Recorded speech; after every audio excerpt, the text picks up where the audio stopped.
This is the Art of Darkness podcast with Kevin Kautzman and Brad Kelly. We're a couple of very online writers interested in the dark side of what drives creative people to create against all odds. This show is about art and the people who make it, what it costs them, and what it takes to bring something unique and impactful into the world. Each episode, we excavate the life and work of an artist you might think you know. Don't worry, they're all safely dead. On every episode, we try and find out just what the hell was wrong with them and how they worked through their darkness to create something that lives on after them and continues to move culture. Find us online at artofdarkpod.com and on Twitter at artofdarkpod. All right, we've got some sponsors for the pod now. Wait, what? Every link you need for the things we talk about here is at artofdarkpod.com/sponsors. First up, books. If you're into this podcast, odds are you're probably a reader. We've got links to buy new books from bookshop.org and used books from alibris.com. And if you want to listen to your books, we recommend and use audible.com. It's great, and the catalog is huge. All right. So if you're listening to this, you are online. Maybe you're very online. You probably have a website or are thinking of starting one. Maybe you want a website like artofdarkpod.com. We built that with WordPress, which is by far the most popular way to create websites. And the single best host for serious WordPress is WP Engine. I've personally used them for over a decade now, and I don't host my websites anywhere else. Go to artofdarkpod.com/sponsors and click on the WP Engine link to learn more. Finally, the best way to support the show is at patreon.com/artofdarkpod. Get the bonus After Dark content for every episode, access to the book club, and more. Thanks for supporting Art of Darkness. And I don't think that was too painful. I think we did a pretty good job there. Yeah, that sounded good. Yeah, we appreciate it.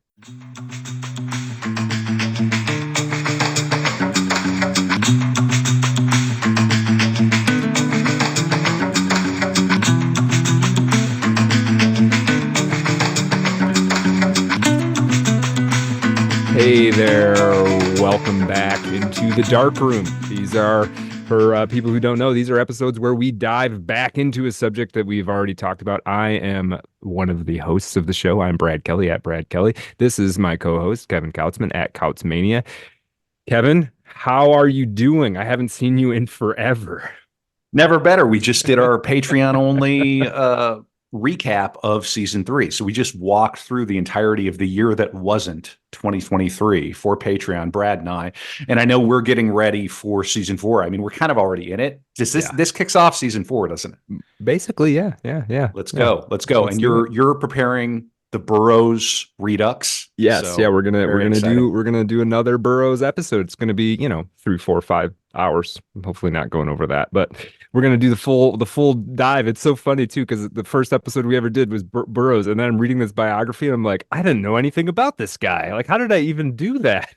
And I bought an airsoft gun from one of these cheap online outlets, and I have been recreating the famous scene with my better half. I've been putting shot glasses. I've been trying to recreate it, doing the different angles. That would be an interesting. Right. Remember the JFK movie, the famous, where he's like diagramming the assassination.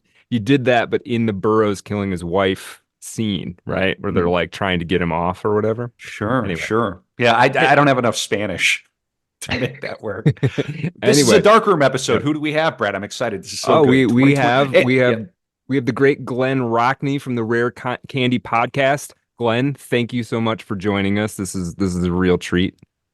Pleasure's all mine because I'm a huge fan of the show. Not only am I a huge fan, I steal regularly from Art of Darkness for my fiction program. Yeah. I take everything. Good. I verbatim. Excellent. No, I love it. I love it. It's very helpful. All things aside, it is very helpful when I'm diving into a specific work of fiction to then be like, oh, these guys covered the author too, or anything, entertainer, director, anything like that is really helpful. Happy to be here. We had Brad on Rare Candy once, which was excellent. So much fun. And I have been always hoping to make my debut on this show. It's a mutual appreciation society, man. I love Rare Candy. I was just listening this Friday. I think I was listening to one of the more recent episodes. I think the most recent, Margarine for Error, which was hilarious. And you guys I want to just kind of, for our listeners who may not listen to Rare Candy, you should. Glenn, what How would you describe working? What is it? What are you guys doing? It's a tough thing, man. When somebody turns the, hey, describe what you do. Because to be honest, it's really impulsive. We're not focused on anything.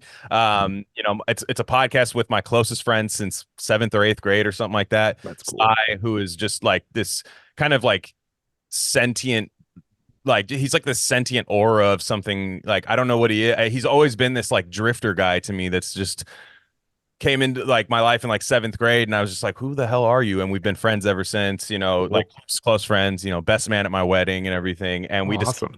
after a while, he was going through some stuff, I was going through some stuff, and this was before 2020.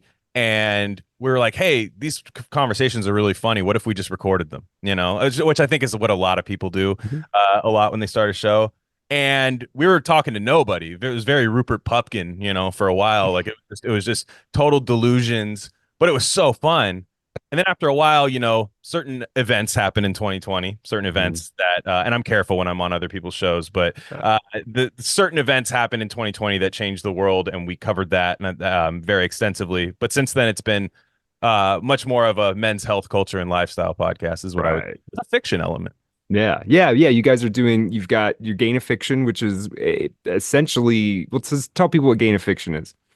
So it started out as I'm one of those guys that I have to like, if I'm gonna do something, I have an annoying thing about myself where I'm like, well, I'm not gonna do this unless I can like display it to the world. I'm not gonna do it regularly. Sure. So it's like when I read a book, it's like, well, what am I gonna do? Spend 2 weeks reading a book and not tell anybody about it? It's a very annoying trait of mine, but here we are. Yeah. So I remember starting it because of Michael Crichton, who is, I wouldn't say my favorite author, but my favorite person who ever wrote a book, I think. And Cool. I think there's a distinction there. What's that?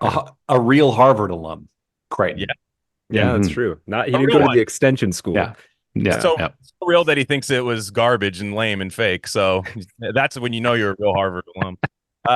So yeah, he was not a fan of the stuff there. And so I was basically reading, my mother-in-law lives in in Nevada, and I remember we go to the library to rent DVDs there. It's a thing we do. And we just watch the movies. She picked up Coma, which is a movie directed by Michael Crichton. I'd heard of that one.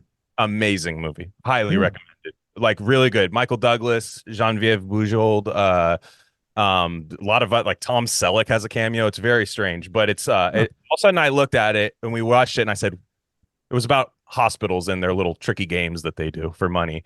And I was like, okay, this guy knows something. And then I realized he wrote Jurassic Park and all these things. I said, well, I'm going to dive into his catalog. And then after a while, it's like, you covered that. Our first episode of Gain of Fiction was Jurassic Park. And then went into I went into Thomas Pynchon's Crying of Lot 49, where I'm like, okay, this isn't going to be a Crichton thing. This is now, it's improving me so much that hopefully people like this, but this is just me just reading and talking to my friends about it. And Sai's been jumping on them too, but Cool. it's just, I've created this huge list. I spent a lot of my teens and 20s occupying various establishments and smoking a lot of Thai stick. So catching up on lost time. Right on. Cool, man. No, you guys are doing great stuff. And so people definitely listen to Rare Candy. Where did the name come from? Pokemon. So it's Pokemon is where you get you're supposed to train your little Pokemon and they're supposed to grow organically, or you could skip a level by having them take one rare candy that you can find along the way, ways, and they grow one level, boom, like that. Sometimes they even evolve. So that's not a name that we were coming to. That's a name we always had. Sai and I always wanted to do something with our with this, whether it was music, anything we thought of. But that name had always popped out because we used to always like take like psychedelics or anything like that and play the Game Boy game and stuff, and we always thought it was pretty fun. Hell, we even made an instrumental beat tape one time off of like all analog stuff with Pokemon samples and stuff. Really? Yeah. That's awesome. I can't even find it. So I'm like, it's kind of doxy, but if someone finds it, I won't run from it. It's pretty sick. And very cool. Find it, man. Mediafire doesn't have it anymore. But I was Mediafire. Does that still exist even? Yeah, that's how long ago this was. Yeah. And I don't think it does. But we once we decided we were going to do this podcast, there was no trying to find a name. That was the name. So Cool. Very cool. Great Very name. cool. I love the name. I mean, is and good. good It's question, very good. Brad. I appreciate Yeah. that because now I know. Yeah. Yeah. Yeah. No, it's good. Pokemon guys. Not me. No, not my It's a thing. I mean, I little got little other bit nerdy things, you know, for sure. I was more of a Magic guy. I'm like an Yeah. old school Magic the Gathering. Yeah, old school. Yeah. That's One for the other- podcast down by the docks. Go ahead. One other thing, at least I want to talk about Rare Candy. Dude, you guys have the best theme music in the game, in my opinion. Where did that come from for people who listen? That is a longtime guest of the show. His name is Chef. And it's just Chef, like he'll put with like a question mark or something. I know how he does it. He's been on our show a couple times. Yeah. Really cool guy.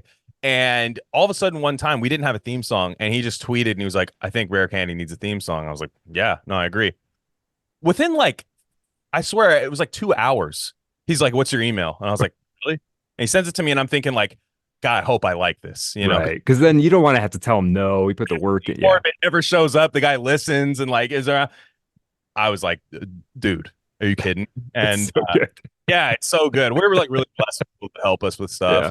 Like, we have graphic design people like Big Mac McCarthy that help us a lot, and just all these really cool people that have helped. We've been doing it. It's almost 4 years now, and it gets more fun. I don't know if you guys it gets more fun.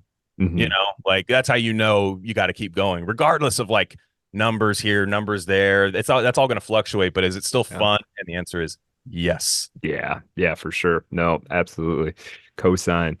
Well, Fun? let's fun. I don't know. I mean, I think about our show as like a kind of a seance. I mean, like, and I'm not trying to push back at you, Glenn, but like our show is very, very strange. Like we sort of end up meditating on death and the creative process. So sometimes it's actually like extraordinarily painful to do an Art of Darkness episode. But yeah, we just did the year recap for season 3, and that's fun. So ultimately, like the end product, I'm on the same page. It's a lot of fun. Yeah. Funny that you guys bring that up because I think that I still think that's fun to meditate on things like that because what else? You just sit and stew on it. You know what I mean? Yeah. But, like, afterwards, like I've done that. Like we've had some pretty like intense conversations where during the time it's like you little heart palpitation, you start sweating and stuff, and it's hello darkness, my old friend. You know, like stuff starts playing, and you go, okay, but we talked about it, and it's gone. You kind of journal a little bit, and somebody relates. Right. No, you're totally right. That's exactly what it is. Yeah. It's like we're just going to do the Dante episode and then go frolic through the tulips. Like, no, it's heavy. No, I'm with you. That's cool. All right, Brad. Good questions. I appreciate that. Who are we talking about on this? Well, we're gonna talk about Edgar Allan Poe, and Glenn and I had been talking, wanting to get Glenn on, and kind of figuring out, well, who are we gonna talk about? And I don't know if it was me that said Poe or you who said Poe at this point. It might have been you, Glenn. One of I was like, I think you gave me like 3 options. I was like, Poe sounds really good. Okay. All right. That sounds right. So leading up to this, had you read any Poe, do you think?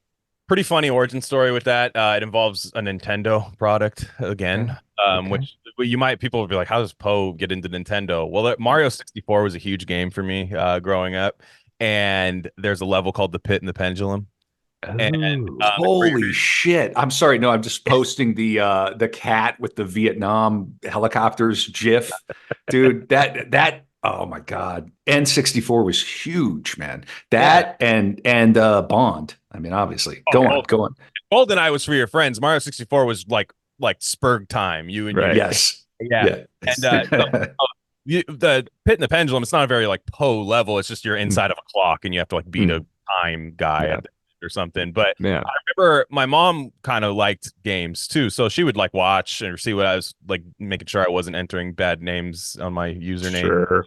Yeah. She'd watch and then she's like, "Oh, that's like Edgar Allan Poe." She's a big reader, and I was like, "I don't know what that is," And then all of a sudden, 2 days later, she's got like one of those cool like kid themed Barnes and Noble books full of Edgar Allan Poe, and I went through it and I was like, "This is really like it was cool." I think a lot of stuff went over my head. The actual dread, because I hadn't had a lot of calcification of life on me yet. But the vibe and ambiance of all the stories, similar to Lovecraft, it's there from whenever you pick it up. So that was probably 2001, 2002, I would say. Okay. Now this is my first, two Yeah. decades later, we're revisiting it. So, Right. Yeah. So we picked out a few stories to talk about. We'll get into one of them, but I am just curious, like overall, reading those. I think we picked three stories out. We'd all decided, okay, we'll confine our conversation Poe wise, mostly more or less to those stories. But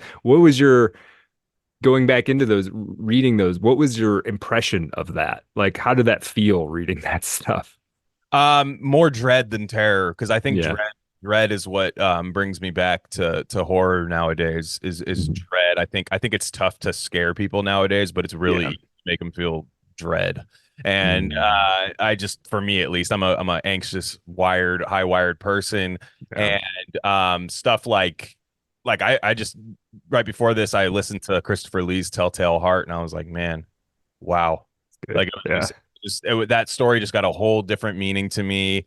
And it was great. I mean, it's great. I had this big collect. I try to do hard copies of everything, so I got a big, like, massive collection of all his stuff, and it was like Yeah. there's so many Probably tales. the same one, maybe. I don't Yeah, have the dust cover anymore, but it either mine yeah. never came with it. I went on Uh, thrift. It was just like, well, this is yeah. what Yeah. we have. This is what you get. And it was I couldn't even, like, half the stories. There's so many in there. I'm like, it took me a while to find them in the table of contents. Like, so big, and There's a lot. some are like 4 pages long, and but it was really, really fun. So I read and then listened to them again, because that's the beauty of these things, is neither of us have to really interrupt what we're working on, because they're just a couple short tales. So Yeah, that was I wanted to keep it so it was, and there's plenty to talk about in the stories that we read. Yeah, there's an interesting thing. I was reading this stuff. I've been thinking about this concept a lot in like horror, um, that like the one issue I have sometimes with like horror films, I'll give you an example. Like I liked Midsummer a lot. I know some people don't. But like there was almost Midsummer's a banger. it's I I like I think it's It's a great. Yeah. banger.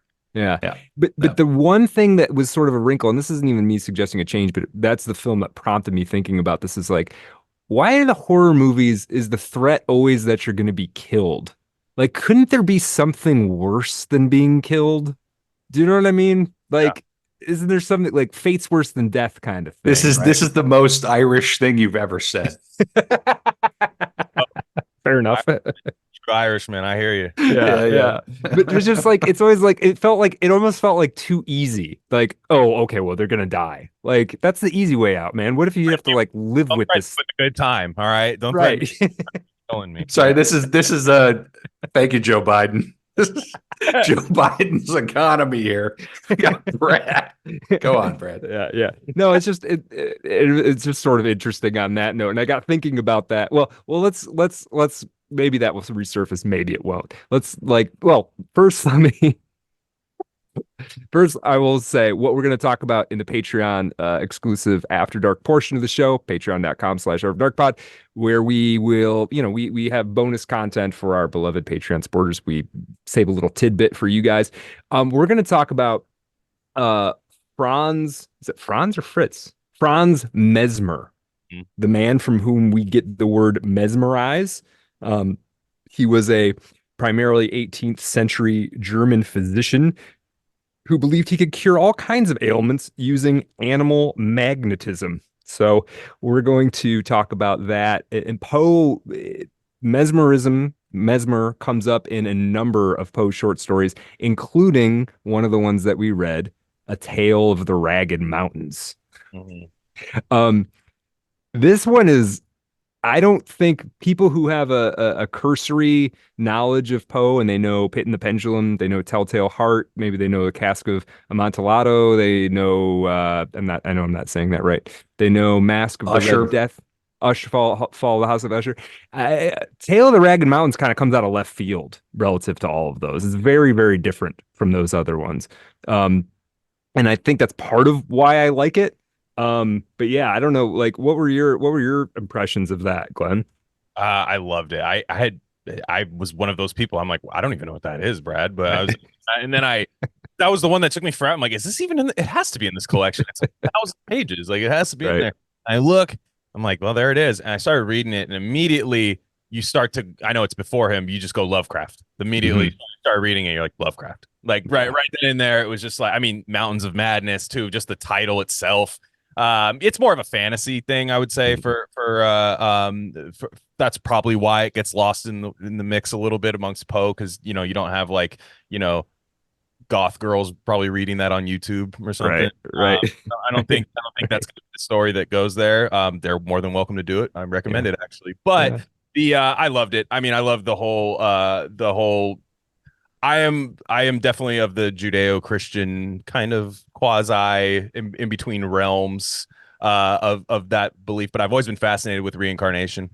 And like when you see those videos of those kids kind of like just, oh, I'm like 5 years old, but I remember like this weird war that like I was involved in the 18 whatever, and it's like, okay, I'm not going to sit here and tell anybody to abandon their beliefs that they've had forever. However, what is your answer to that when you watch? Yeah, I don't know what. Yeah, something's there, and I think nailed it. Yeah. I saw a video today of some 2-year-old playing drums, like a baby John Bonham, like actually playing fills and like keeping time, and you just go like, wait, okay, right. You didn't even have time to learn that. You just go like, well, I'm a Catholic, but I'm like, okay, well, it could be a bell curve type situation. Like a fraction of us could come back. I mean, like maybe only the podcasters come back. I don't know. Like nobody knows. Yeah. So for the audience who hasn't listened to hasn't read A Tale of the Ragged Mountains, and I'm glad you guys both mentioned listening to it. Poe is one of these subjects. A lot of the greatest hits of Poe have been recorded in excellent audio format by a variety of people. Christopher Lee versions are great. I don't think there's a Christopher Lee version of this story. But these are things you can find on YouTube. You don't have to go to Audible and buy a thing. You can just Edgar Allan Poe audiobook in YouTube, and you'll find a ton of them. And they're great. And since they're short, they're these spooky little, a lot of them are these kind of spooky little things. But let me just give you a quick summary of Tale of the Ragged Mountains. So there's this guy named Augustus Bedloe, lifelong sufferer of neuralgia with he presents himself very oddly. He's just doesn't even quite look human. He's an opium addict, and turns out that he's under the long-term spell of a mesmeric doctor, right? He's basically hypnotized for life. Yeah. It's the vice president of Harvard Extension School. Okay. Yes. Yeah. He goes on a hike in the mountains outside of Charlottesville, Virginia, and high on opium stumbles through a portal into what is called an Eastern-looking city. Yeah. What year did he write this? I think it's 1830 something. It's so like it's so 27 or something like that. It's right around that time though. It's insane. Yeah. It's it's like so American. It is. And yeah. The Ragged Mountains is an actual place. Like he didn't invent this place. There is a place called the Ragged Mountains. It's a subset of the Appalachian Mountain Range for sure, which is a spooky place full of folklore as it is. The hotbed. Yeah. I mean, Mothman, all types of stuff out there. Man. Yeah, exactly. Yeah. And so he Bedloe gets caught up in pursuit of someone. He's suddenly in an Eastern city, right? Not Eastern United States, but like the East. I'll dare to use it. Oriental. He's in an Oriental city. Kevin said it. Yeah. Yeah. At Couchmania at Twitter. You can find me. And he gets now, man. Yeah. I'm in serious trouble. Right. He gets struck in the head with an arrow that reminds him of a Malaysian crease, which is a short dagger with a little serpentine blade. Not to give away the rest of it, but that's the setup, right? And it comes to this kind of strange, almost ironic kind of conclusion. But I personally love this stuff. I love portals. Like that is such a good trope. There are portals. Yeah, that's what I'm saying. We're in a portal right now, fellas. Yeah. I mean, yeah. You're watching on YouTube. You're in a portal. Yeah, that's right. Just so Kramer opening up the door with the red light. I'm in a portal, Jerry. What's going on out there? I took some opium and I've stumbled into an Oriental city. Yeah. Exactly. Let me actually I might give me I'm gonna read just like a little snippet of this because I love this story so much. I'm trying to like convince people to read it basically. So interesting. I mean, I listened to a recording of it, and I'm gonna have to listen like 3 or 4 more times to like get it. I want to hear you read. Yeah. yeah. So this is just kind of a almost randomly selected part. This is before he actually passes through the portal. And he's walking super high on opium through the woods outside of Charlottesville, Virginia. The thick and peculiar mist or smoke which distinguishes the Indian summer and which now hung heavily over all objects served, no doubt, to deepen the vague impressions which these objects created. So dense was this pleasant fog that I could at no time see more than a dozen yards of the path before me. This path was excessively sinuous, and as the sun could not be seen, I soon lost all idea of the direction in which I journeyed. In the meantime, the morphine had its customary effect, that of enduing all the external world with an intensity of interest. In the quivering of a leaf, in the hue of a blade of grass, in the shape of a trefoil, in the humming of a bee, in the gleaming of a dewdrop, in the breathing of the wind, in the faint odors that came from the forest, there came a whole universe of suggestion. So this is Poe. He's just making it weird. Yeah. It's like it's a hike through the woods, and it suddenly gets real weird. Well, dude, I mean, you do morphine, take morphine, see what happens, man. Right? The guy would Bedlow, his I was really intrigued by his guy breakfast as I call it, where you get a shot of morphine and some coffee, no food, and then go walk in the mountains. That's the Faustian spirit. I mean, that's right. That's why they hate us. Yeah. So that guy could live on that for like 2 months. Yeah, just dudes rock. If it wasn't cripplingly addictive, that would be a pretty good day. You know what I mean? Like this is why we yeah, you don't want to bring some beef jerky with you or something? Right, no, I'm good. Well, I mean, this is actually why we can't have single payer in America, because everybody would just start doing this and the hospitals would be overrun. That's not a joke. Yeah. I'm not joking. Stop laughing, Glenn. Yeah, I'm not joking. Oh, man. But yeah, no, it's really, really cool. I love the I'm from your guys' core episode on Poe, I kind of learned that Dostoevsky kind of really liked Poe, and I think the debate aspect of this story, just when what Bedlow goes through, was it a dream? Was it death? Was it this and that? I love that. That's very Brothers Karamazov kind of a bunch of having an argument in your own head dispersed out through a few characters, which I really liked. Yeah. I mean, I love that. Like, it's funny too, like you read this story, and I'm always interested in a story like, what do the characters do when something like inexplicable happens? Like, what happens to them psychologically, or like how do they react? And that's always like a fascinating aspect of a story like this, is how do the people involved actually react? Like in another story, people will ignore it, right? They'll try to like pretend it didn't happen, sort of to maintain their own sanity, and then other people will immediately glom onto it. And I think that kind of stuff is like I don't know if you guys follow the Miami Mall hashtag. No, I knew you would, Glenn. I don't know if Kevin, you know about this. All right. So there was this mall in Miami that all you saw at first was like every cop car in Miami descending upon this mall. You're talking about the alien thing? Yeah. Mall? Okay, all right. Okay, yeah. Right. And then like, okay. Every cop in Miami is descending on this mall, and then they turn out and they're like, "Oh yeah, it's just some teenagers got into a fight." They're like, "Well, then why was there 80 cops? Like literally, like it's like all the cops that show up in Terminator 2. It was like that many cops. Yeah, right. It's ridiculous. There's no way that's like 8 teenagers getting into a fist fight. It's just impossible. And anyway, so like I'm scrolling through that, and I think most people will go, well, it's clearly not aliens just because somebody's saying it is. And I'm scrolling and I'm like, I don't know, maybe it is. Why? Could be a portal. It could be a portal, dude. Yeah. So I am interested in seeing this in fiction, like people having to deal with this kind of stuff, like dealing with like the totally, I guess, improbable or whatever you want to call it. Yeah, and like Crichton would, in his books, he'd have one scientist that'll come in and go, it's clearly not that dude. You know what I mean? Right. Find out that guy's the lamest scientist ever who got the book. And then Right. there's one guy who's just like, well, why not? You know, and then Right. it's cool for the.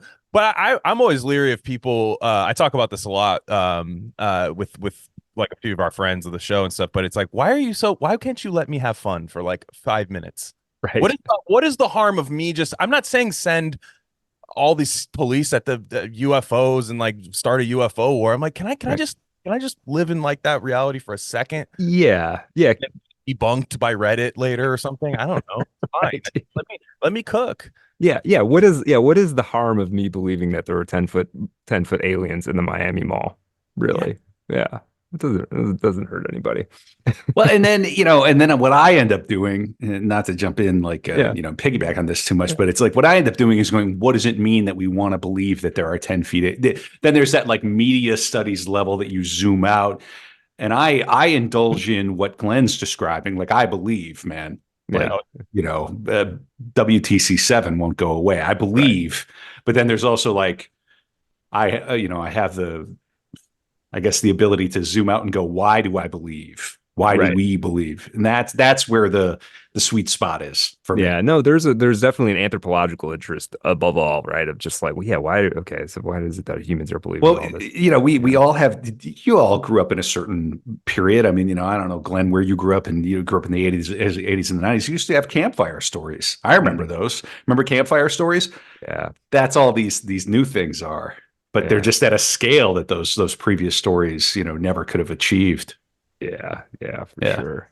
Yeah, and Poe is like the ultimate ghost storyteller. That's sort of the thing, right? Like it's next level ghost stories for sure. Yeah, no, that story is so good. I mean, that story is so good. I would have never. Not even to say like it didn't sound interesting to me. I just wouldn't have even known of its existence. Yeah, known. You said it was really cool, and I was like, well. Okay, and I thought it was just going to be horror. I thought it was going to be kind of like, oh, you won't believe what I saw up there. But it's not even about what I saw up there. It's why I saw it. Right. Right. You could read it just as a pure story about addiction. This is a guy who's like an addict. Yeah. Right. The mountains. Like, the illusions that he gets to there. Wish that's what like opiate addicts did nowadays, though, don't you? Just went for a hike in the woods and came back with a wild story to tell. Like that would be thicker than, I don't know. I'm in the Bay Area, so listen. I mean, Poe and his people, his contemporaries, were not up against fentanyl and fucking like industrial chemicals. Like they literally had to suck this shit out of the poppy to get high. Yeah, for sure, dude. You know, they didn't have car stereos either that were accessible to So back in fair enough. That's a different thing. Yeah. This is what I mean. I said this on the episode we just did, Brad, for Patreon. It's like the European mind cannot comprehend the American scene. It never could. Never could. Yeah. For a companion to the Tale of the Ragged Mountains, there's a podcast I listen to sometimes called Otherworld. And it's literally just like viewer submitted stories of like weird stuff that happened to them. And there's a guy that goes camping by himself out in the Uwaris, which is like an hour from the Ragged Mountains, to my understanding. And he has like the weirdest experience I think I've ever heard anybody describe. It's just like he gets like paralyzed with fear, and then there are lights flying around and voices talking to him and all this stuff. And then he goes back home, tells his friends, and the next episode of the podcast is his friend saying how the first guy took me out there, and then we had a weird experience with seeing orbs in the sky and like just that whole region is just like, I don't know. Like I want to go on a ghost hunt of like all of Appalachia. I think it's a bloodshed thing too. I mean, there's a lot of blood that got shed over in those areas, man. I mean, that's true. I'm not making any political statement or anything. Right. I mean, like, where there's a lot of dead bodies, I'd imagine there's a lot of stuff happening. That's a good point. Yeah. And then there's just the psychic suffering of a region that region's never going to be Silicon Valley. It's never going to have its day in the sun. So, and they call it poverty, but it's just like, is it like it's something? This ties into my theory that the Mississippi River is the most cursed river in the world. Like I truly believe that river is. I live near this river. There's just something that I understand about the Mississippi that's just extremely cursed. I don't know. I have no scientific evidence of Of this. course Like, not. I can't No. prove it, but it's how it feels. Anyway, Brad, Yeah. you had something else No, to no, go on. that's interesting. Yeah. Yeah, Yeah. yeah. I The think it's hauntology of America.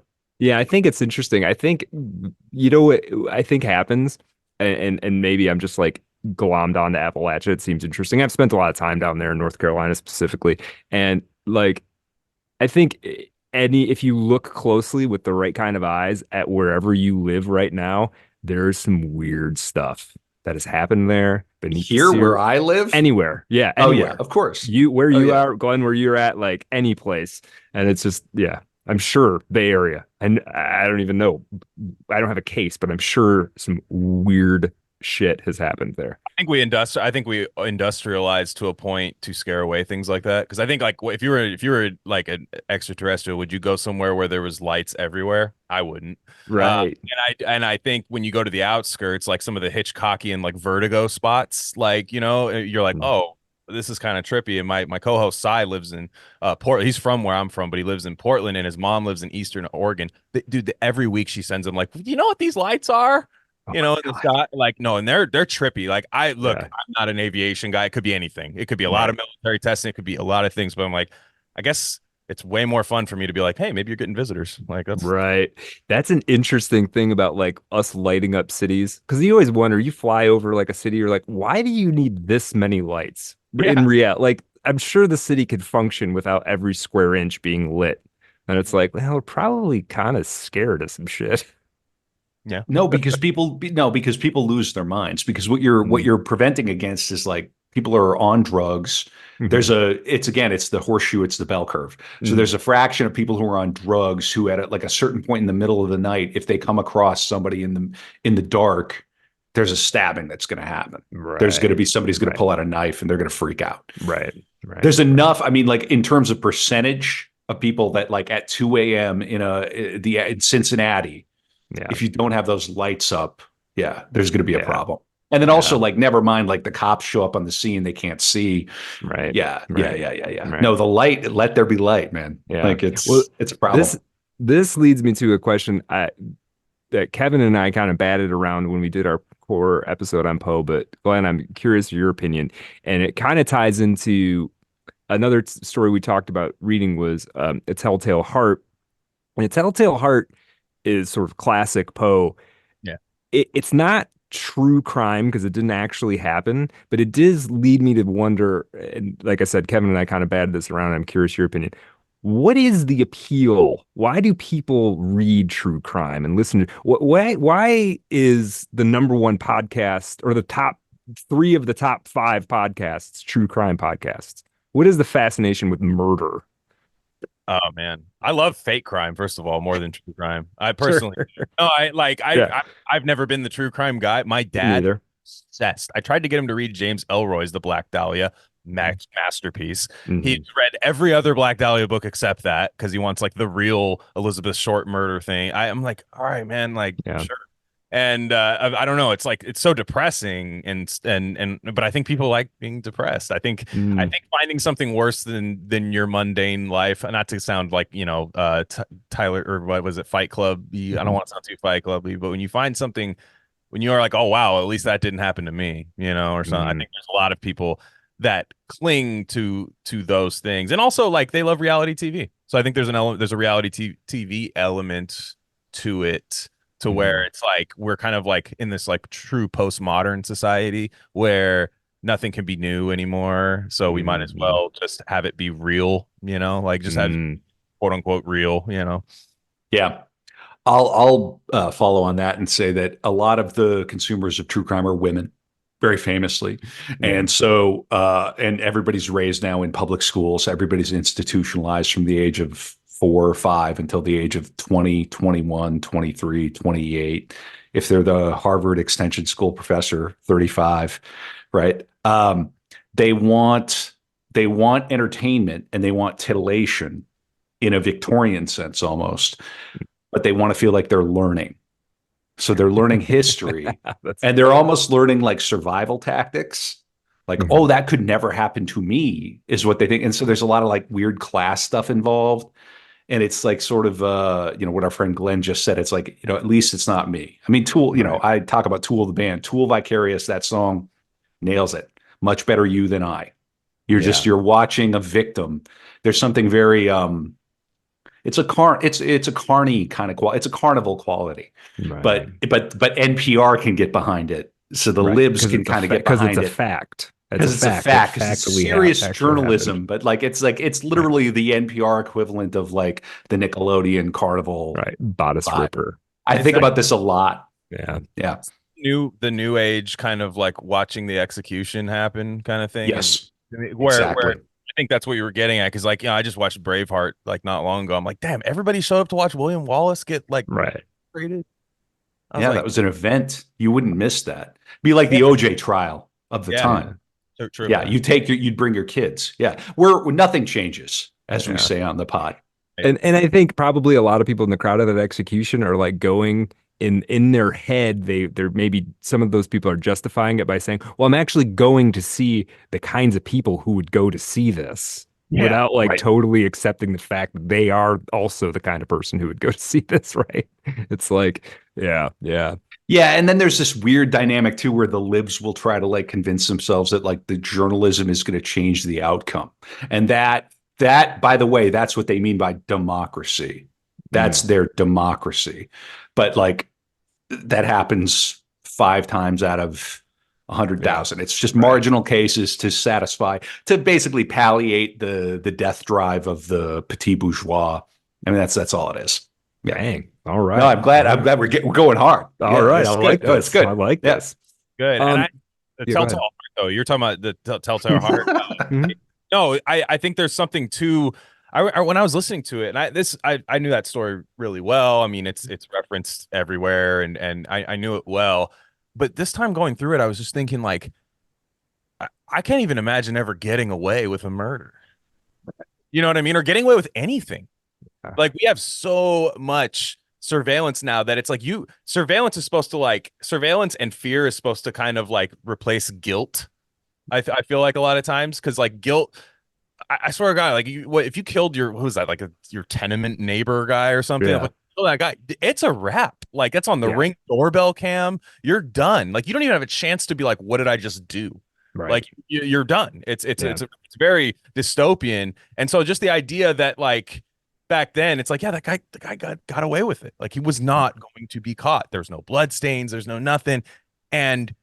But there's a morality angle to him that you don't see in like the Lovecraftian versions of those stories. Like, you don't see that. There's a morality angle. It's like no. Guilt will be far worse than any punishment you could ever have. Right. This is interesting because we're getting into territory that I'm really like, I think about this stuff a lot, which is creepy, but I do. And it's like they still say if there's no motive, you can still get away with murder. If you have no and this is, I mean, and that really fundamentally, that thing I just said, that's what we call war. We just say war and then it's over there. Like, that's all it is. If you just decide, I mean, it's part of Blood Meridian and the genius of that novel. If you just say war is here, like you can get away with practically anything because you just leave your phone at home and you just go you just go ham. And if you have 130 IQ, you can just get away with it. And that is terrifying to the people who read short stories about murder, because fundamentally, like, the final thing is like, you're starting to think in your own mind, wait, could I get away with it?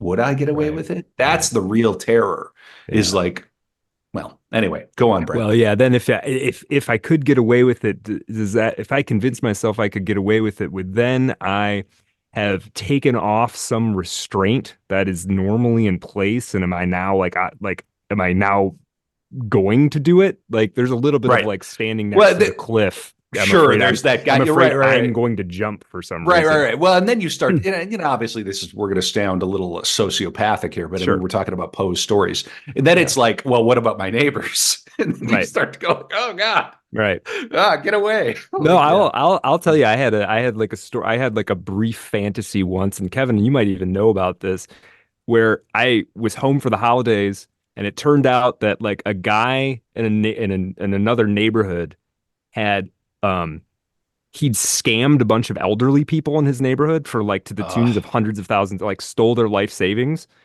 And he'd gotten away with it. And I don't remember all the details, and I probably shouldn't even say them if I knew them. And I remember laying in bed, in my childhood bed that night, and thinking, I bet I could sneak out of the house, go kill that guy, and sneak back in, and no one would ever know it was me. And you're like, what am I? I don't have anything. You're like 8 years old, right? Yeah. Dude, you're a little fucking warrior. I love that. Right. That's great. No, that's good. That's awesome. But it's that kind of thing where you're like, yes. Well, no one would. Why would anybody think it was me? Mm-hmm. Right? There would be no way to connect me to it. The guy it's always the spouse or the jilted lover. It's always the obvious reason. It's so easy for these. They find if there's a motive, it's easy to find. Yeah. That's interesting. Picturing Lieutenant Columbo arriving at a young Brad Kelly's house. You've got an awful lot of G.I. Joes here. Yeah. One more thing. I see you have a podcast. He's a real smart guy. Yeah. He's a real smart kid. I just, where was he? You don't have to tell me. I just thought it would be hilarious. But jokes aside, I mean, we're talking about the Telltale Heart. This is what it is. This is the reason that everybody who reads this goes, like, somewhere in your heart, you've thought about suicide. You've thought about murder. You've thought about it's all in us. And we just, polite society doesn't exist anymore, but we try to pretend that it does. And we all kind of just go, well, you don't, this is not what we don't talk about this stuff. But Poe's like, I'm going to put this out into a journal and, it's fucking great. And I love the approach he has. I mean, he does the first person, the character who did it. And then one thing I really liked about reading the story this time through was thinking about how hard the character that Poe is, it's Poe's voice in this character, how hard he's trying to convince you that he's a sane, upright person. He's like, if I was crazy, would I have taken all of these steps to have done it? He's really trying to show you how he rationally arrived at this conclusion in which the only thing to do was to kill this guy. Yeah, it's really, really interesting. And the reason he killed him too is it wasn't for money. It wasn't for revenge. He couldn't stand the guy's eye looking at him, right? Yeah, I have a couple coworkers. I'm not gonna lie. No. Anyways, I have cameras in our trucks. We couldn't never get away with something. No, exactly. Do you guys? I have to wonder too. Do you guys think? I feel like a lot of stuff. There's a lot of things that people get. You'll see it on Twitter a lot where it's like, oh yeah, we're all past the point of Kafka, Dostoevsky, and all these things. That's something you read when you're younger and college or whatever. It's not something that's always a thing. But with Poe, I'm like, why did I read this when I was a kid? I read it. It had the effect that I think it's supposed to have. But as an adult, I'm like, you see more things. And I just read The Trial after breezing through it in college and not for Kafka. And I reread it for the program. And I was like, all these new things popped up. And I always wonder, why do we do this? I've been thinking about this recently because I'm thinking about Harvard Extension School and all the rest of it. I mean, did you read a separate piece? I never read a separate piece. I'm going to tell you guys a story. So a separate piece is John Nowles, and he went to Exeter, all right, in New Hampshire. And I dated a gal who went to Exeter in New Hampshire, which is where Mark Zuckerberg went. This is the most prestigious boarding school. All right. This is where the elite of the elite go. They send their kids there. I thought it was in England until this moment. No. But there's an Exeter in England, but there are a couple. There's Phillips Exeter, and then there's the other one in New Hampshire. Okay. Whatever. Right. Okay. All right. But what was I talking about? John Fowles separate piece. Yeah. And that's where separate piece is set. Now, in my shitty public school education that I got in the 80s and the 90s in North Dakota, we were reading a separate piece. Okay. It's set at Exeter, and then flash forward 20-ish years, and I'm dating somebody who went there. I'm not from. My whole point is the reason we're reading Poe, and it's because this northeastern weird corridor establishment is we're still talking about Harvard and their extension, because they run everything because they have all the money and they have all the finance. That's and it's important because they say it's important. Like, I don't like fundamental. I don't give a shit. Like, I don't care where you went. Like, what do you have to say to me now? Which is like, but that's my woefully, painfully middle class chud, background where I actually care what you are and bringing to me now. But anyway, yeah, Brad. Yeah. Yeah, no, it's interesting. That's why. I mean, that's why you're reading Poe, because he's from Baltimore in the Northeast, and this whole, and maybe, and I don't know. It's similar with Fitzgerald, like, I mean, who's from out here in Minnesota. It's like, I don't know, like, what should they be reading at 14? I have no idea. That is tough to say. I mean, Mike Crichton. Why not read some Michael Crichton? Honestly, I say less than zero. Bret Easton Ellis is a high school.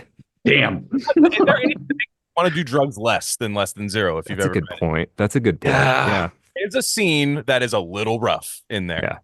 Maybe a couple. For the most part, though, it's like, all right, if you read that, you're like, drugs don't sound good in that book at all. They don't sound fun. They don't. The liquor. No, that book is so intense, man. I mean, it's about like snuff films and stuff. I mean, I don't know about high school. I don't know. But what kids have the internet now, though. You know what I mean? Like, watch someone get beheaded if they want to. They can no, you're right. You're right. I agree with what you're saying. I'm only half serious. No. We're talking about some real shit here. No, I appreciate that. It's very interesting. Like, what are they going to do? I mean, so they just default to this weird WASP. They're still telling you, the wasps from the Northeast are but it's weird. Yeah. That's what's important. It's like, and we could all agree that Poe is great, but like, should you be reading him should you be reading The Telltale Heart when you're 14? Yeah, maybe not. I don't know what the point of they didn't have anything else. They didn't have anything else to point to because there was no. Well, let's be real. There was no YA fiction, and still to this day, they're not going to teach that because it's like, what are they? They're going to bring Hunger Games into the high school. So there's this weird. I bet they do. You think so? I mean, I don't know. In American public schools, no. I bet there's some. I bet there's a little bit of it. Maybe, but like. Teaching Crichton, that's going to be teaching Crichton. I don't know if I'm at liberty to say their name because I don't think you want that tied to podcast. But they're teaching Jurassic Park and The Lost World in high school. That's so awesome. Yeah, that's cool. Like, that's what you should be teaching because this is wasted on the youth. I think. Yeah. Well, let me hang on, Brad. I know I've gone on, but Glenn, let me tell you, I was so into Jurassic Park when I was a kid, and my mom was an elementary school teacher, and she wanted to make sure that I wasn't reading anything inappropriate when I was like 12 or whatever. So she would read ahead of the book, and I would like read the pages. Like, so amazing. I sent him a letter, Michael Crichton. I got a postcard back from Michael Crichton. I have no idea where it is now. But I sent him a letter.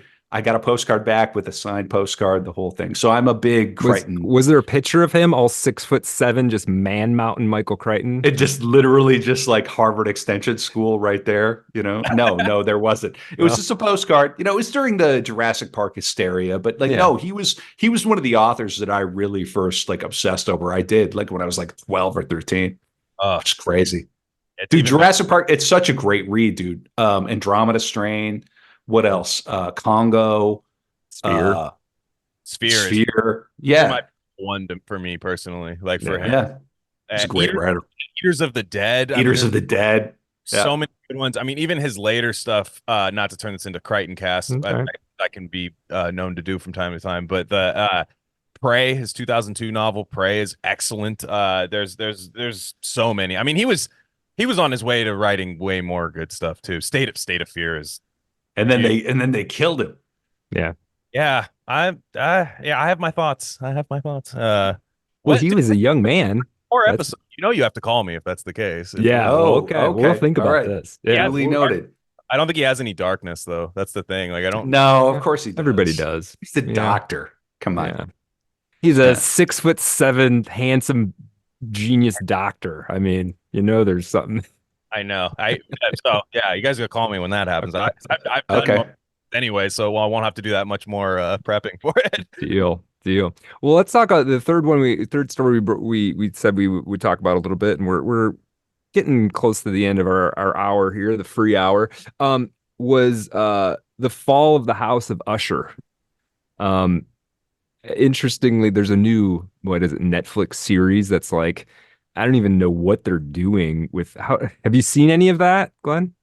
Awful. So it's an Awful. amalgamation of like a lot of his stories. So there's like a his the Roderick Usher's lawyer, his name is Arthur Pym. Oh boy. And it's one of those things. And then I'll say it right now, it's very new. Everything you don't like about things that are new, it's all takes place in there. But they rope you in. They rope you in with a really cool like death thing about the mom of Roderick Usher died because she didn't listen to science and the doctors. She wouldn't take medicine. Oh, Yeah, really? like that on the note. Like it, Oh boy. but like it's cool at first. You're like, whoa, this is crazy. She's like, kind of like half dead, going over to her boss's house and stuff. Like it's completely like a bunch of post stories in one. It is Yeah. not this story. Like No. there's just a Roderick Usher who's rich, but he's pharma. He's a big bad pharma billionaire. Oh, he is. Okay. Okay. Okay. Cool, but they don't do what we want him to do. Right, right, right. No, I Yeah. saw the trailer. I saw the trailer for it and I was like, I don't know what this is, but I don't think it has much of anything to do with the Fall of House of Usher. Bad. It's really, really bad. I can't not even like hate watch good either. Like not even like watch to laugh at it because they've even taken that from us. Like it's Yeah. No, they can't even make. That's the thing is they've stopped making stuff that's so bad it's good. yeah, Now. everything's just kind of okay. Like Right. like it's never been easier to make something kind of good, Mhm. but it's also never been tougher to make something great. So Yeah, that's it's kind of where it's at right now. Like with some of these things, everything looks professional. right. Yeah, Oh yeah. everything's like 3 stars. Yeah. Everybody involved in that abortion of the fall of the House of Usher is a professional. And you couldn't indict any of them. They've got all the right degrees, they've got all the right pedigree, but not a single one of them, at the bar in fucking Mar Vista at the end of the shoot is going, we changed the world. Nobody gives a shit. And everybody knows it and nobody cares. Yeah. And, and then all it really ends up being is that it stops the algorithm from delivering the actual thing when you search for the fall of the House of Usher. All it does is like put this other weird, horrible thing to try to capture 13-year-old minds who the public, I mean, it's all algorithmic. So the public school says, read this. And then now they're just trying to get the new generation of consumer on board is what it amounts to. And so you can just take this volume I have of the collected works of Poe and you just shove it into some kind of chat GPT thing or like make me a TV show, right? And then like out the other end comes that show, right? But Art of Darkness exists, Rare Candy exists. We're not going to surrender to this Borg. Never. Yeah. I meant to ask you guys too. Have you guys ever done I don't recommend this for everything, but I did this for a couple of short stories in the past, but where you find a good audio thing and then read along in the book while the audio thing's playing. Oh, that's a good idea. I have done that a little bit. Yeah. I did it with a Harlan Ellison story once. Which was kind of cool. I think it was I forget which one it was, but I did that, and I did that with this one a couple of times, and it was actually really fun. The Christopher Lee, cool. It's just, you get to light a candle in the house. That's cool. Oh yeah, dude. I struggle to follow along with audiobooks. Like I can do like a few minutes at a time, and then I don't. It just doesn't. I have a hard time with it. Yeah. I'm gonna do an article about the new Werner Herzog memoir. Yeah. And my first thought was, oh my God, he did the audiobook version of his own memoir. It's 14 hours of Werner Herzog. Yeah. And I started listening to it and I got to about hour 4. Yeah. And I'm like, I have to get the book. Right. I can't take any more of this. That's a lot. That's a lot It's of any one much, person. because he doesn't, and I love, he's one of my heroes. God love Werner Herzog. I love that dude. I mean, like, seriously, if there's somebody I could meet right now, like, just go hang out over a coffee or whatever, it would be that guy. But like, he's not modulating. He's not trying to entertain you. He's like, and then I went to the mountains. And the mountains were very high. It's very difficult. Kevin, give me the title of that memoir. It's the most most hardcore title of all time. The title of the memoir is "Every Man for Himself and God Against All." Sick.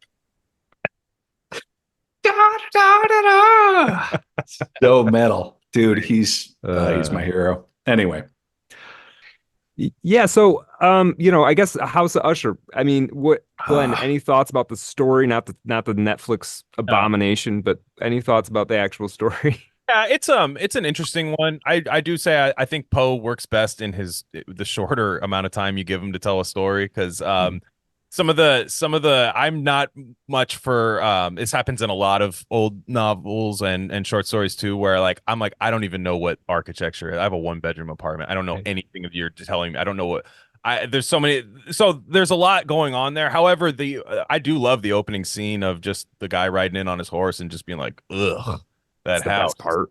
gross. I think it is the best part, honestly. And like the rest of it's good. It's a good story. I think everybody should read it. It doesn't give you the terror, at least for me, it didn't give me like the terror and dread that his other work does that I would seek out. But there's a lot there. There's a lot going on. You get there's a lot of Poe-isms in there, a lot of the pale dead eyes. I do like that the guy could only eat like bad food and like have like, that was cool. All that stuff's Yeah. cool. Yeah, there's a thing in there too that was interesting on reread it was highlighted to me. I think the ushers are being afflicted by some sort of like poisonous fungus I think so too. because there's like two or three times where it's like very Poe is really putting his thumb on the fact it smells fungal or there's fungus on the wall or whatever. And I just wonder, like, because now that's like a common trope of like, what is that zombie series where they're all affected by The cordyceps Last of mushroom? Us. Last of Us, Yeah. yeah. Yeah. Yeah. I just think, Poe, I think was maybe onto something. Not that he's like the first writer to bring mushrooms into the plot or in some way, but like, it seems like he was really onto something there that I hadn't like, encountered before. It was pretty cool. Yeah, and seeing your house kind of like seeing the lineage go along with the house of the family, I think is kind of cool. Especially like nowadays, like this whole like, I'd be cool to like do an updated version of like BlackRock seizing somebody's house or something, and then like a house pressure situation happens. Like that'd be There you I could go. see something like Yeah. that happening. That'd be kind of fun. I do respect that, and this is somebody who's never grown up in or never lived in a house that they owned ever. My parents Mm, never owned property, any of that mm, stuff. So it's kind of like a foreign thing to me, but I mm. understand it. I mean, even this one bedroom apartment, it's like packing it up to move would be emotional and stuff. So it's Yeah. the idea of like, well, that's it for us guys, and we're just having a hard time coping with it it is sad. I mean, as you get older. Yeah, for sure. For sure. Well, Glenn, we're gonna come back for the for our Patreon supporters, patreon.com/Art of Dark Pod. We're gonna talk about Franz Mesmer. But and Glenn, thank you so much for your time. This hour goes by so quickly. We never get to all the stuff that we want to get to, but it was a pleasure talking to you. What tell people how to reach you, and also if you've got interesting, exciting stuff coming up on Rare Candy, let us know about that too. Oh yeah, there's always well, we do 2 episodes a week. We are always doing something fun. Sometimes it's just Cy and I just scanning things that we think are interesting and like we just our latest episode we talked about Thomas Kincaid for like 30 That minutes. was great. Yeah, I love that guy. Amazing story for him. And so we did that recently, but Gain of Fiction probably would be the most interesting to your guys' audience, I would think. That is on our paywall feed, which there's over 80 episodes on the paywall feed. However, about 25 of them are fiction. It's usually about 2 hours of just one work of fiction, maybe a couple short stories. We've covered Lovecraft. We had your guys' friend and my new friend Jacob Everett Oh come yeah. on recently for the James Elroy's The Cold 6000. Ooh, That was that's a excellent. great book. That book is such a banger. So the problem is I've gone to Jane Austen now is one of the next one, and I have no issue. It's good. However, I'm like, did I just go from The Cold 6000 to Emma? Like, what am I doing? I'm glad you guys did this because the Poe is a fun, Yeah. Yeah. there's a lot of there's it's a fun thing, but it's been tough. I need to do my lists a little bit better. Yeah. But yeah, we Yeah. got Blood Meridian coming up. If everybody's got a Blood Meridian episode, but I haven't Mhm. read it yet, so I'm Oh, excited. cool. Very Yeah, it'll be cool. my first read through for that. We are doing this new one with my good friends at the podcast called Agitator, who I would highly suggest come on Art of Darkness at Yeah. some. J. David Osborne and Kelby Losack. Those guys are incredible. And we're covering Bret Easton Ellis's latest novel, The Shards. So, which I believe is his best. I've heard very good things about it. I have not got around to it yet, but unbelievable. And so we're gonna be covering that. But there's always fun stuff to do. We have episodes. The back catalog ages well, in my opinion. We have Whitney Webb episodes with Whitney Webb. We have episodes with all sorts of people. And some people just like when it's me and my buddy Sai just talking. And then our Substack. We don't use Patreon because we wanted to create like kind of a magazine element to it. And we have our audio feed through Substack, but that's at rarecandy.substack.com. If you are free subscribers, you just get all the written stuff. Sai writes Bob's Red Pill, which is a wonderful, wonderful series. He's got some amazing takes. And then if you give us a few shekels, I know a lot of podcasts have them, so I understand people not wanting to blow their wad on it. But to be honest, man, my coffee costs more than it. So yeah. Get out there, listen to Rare Candy, support Rare Candy. Glenn, such a pleasure, man. We're gonna talk some more, but thank you so much. Absolutely honored. Yeah.